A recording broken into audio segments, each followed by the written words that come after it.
France Europe का वाद मुल्क है जिसका नक्शा हेक्सागोन से मिलता है। ये शुमाल से जनूब और मगरब से मशरक तक तकरीबन 1000 किलोमीटर लंबा है। फ्रांस के खाने बहुत ही मशहूर और मजेदार हैं, जिसकी वजह से इसे यूनेस्को कल्चर हेरिटेज में भी शामिल किया गया है। फ्रांस दुनिया का वो वाद मुल्क है जिसमें एक साल में तकरीबन 25,000 टन घूंगे खाए जाते हैं। फ्रांस में हर शख्स एक साल में तकरीबन 40 लीटर शराब पी जाता है। पूरे मुल्क में एक साल में तकरीबन 26.5 मिलियन लीटर शराब इस्तेमाल होती है।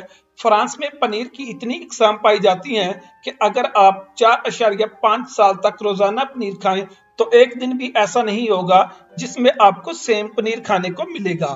फ्रांस में रेलवे का निजाम यूरोप में दूसरे नंबर पर है, जिसकी लंबाई 29,000 किलोमीटर है। इनका सबसे मसरूफ स्टेशन पेरिस गार दो नोर है, जिसे सालाना 214 मिलियन से ज्यादा मुसाफिर इस्तेमाल करते हैं।